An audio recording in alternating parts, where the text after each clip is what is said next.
بسم اللہ الرحمن الرحیم۔ السلام علیکم ورحمۃ اللہ وبرکاتہ۔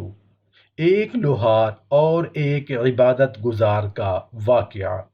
حضرت عبداللہ بن مبارک رحمۃ اللہ علیہ کا جب انتقال ہو گیا تو کسی نے خواب میں ان کو دیکھا تو پوچھا کہ حضرت کیسی گزری؟ جواب میں انہوں نے فرمایا کہ اللہ تعالیٰ نے بڑے کرم کا معاملہ فرمایا اور مغفرت فرما دی اور استحقاق کے بغیر بڑا درجہ عطا فرمایا، لیکن جو درجہ میرے سامنے والے مکان میں رہنے والے لوہار کو نصیب ہوا وہ مجھے نہیں مل سکا۔ جب خواب دیکھنے والا بیدار ہوا تو اس کو یہ جستجو ہوئی کہ یہ معلوم کروں کہ وہ کون لوہار تھا اور کیا عمل کرتا تھا، جس کی وجہ سے حضرت عبداللہ بن مبارک رحمۃ اللہ علیہ سے بھی آگے بڑھا۔ چنانچہ وہ عبداللہ بن مبارک رحمۃ اللہ علیہ کے محلے میں گیا اور پوچھا کہ یہاں کوئی لوہار رہتا تھا جس کا انتقال ہو گیا ہے؟ لوگوں نے بتایا کہ ہاں، اس سامنے والے مکان میں ایک لوہار رہتا تھا اور چند روز پہلے اس کا انتقال ہوا ہے۔ چنانچہ یہ لوہار کے گھر گیا اور اس کی بیوی سے اپنا خواب بیان کیا اور پوچھا کہ تمہارا شوہر ایسا کون سا عمل کرتا تھا جس کی وجہ سے؟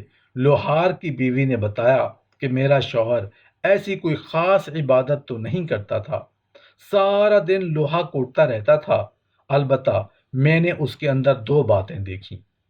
ایک یہ کہ جب لوہا کوٹنے کے دوران آذان کی آواز اللہ اکبر کان میں پڑتی تو فوراً اپنا کام بند کر دیتا تھا، حتیٰ کہ اگر اس نے اپنا ہتھوڑا کوٹنے کے لیے اوپر اٹھا لیا ہوتا اور اتنے میں آذان کی آواز آ جاتی تو وہ یہ بھی گوارا نہیں کرتا تھا کہ اس ہتھوڑے سے چوٹ لگا دوں، بلکہ ہتھوڑے کو پیچھے کی طرف پھینک دیتا اور اٹھ کر نماز کی تیاری میں لگ جاتا۔ دوسری بات میں نے یہ دیکھی کہ ہمارے سامنے والے مکان میں ایک بزرگ حضرت عبداللہ بن مبارک رحمۃ اللہ علیہ رہا کرتے تھے۔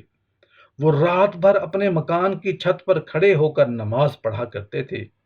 ان کو دیکھ کر میرا شوہر یہ کہا کرتا تھا کہ یہ اللہ کے نیک بندے ساری رات عبادت کرتے ہیں، کاش اللہ تعالیٰ مجھے بھی فراغت عطا فرماتے تو میں بھی عبادت کرتا۔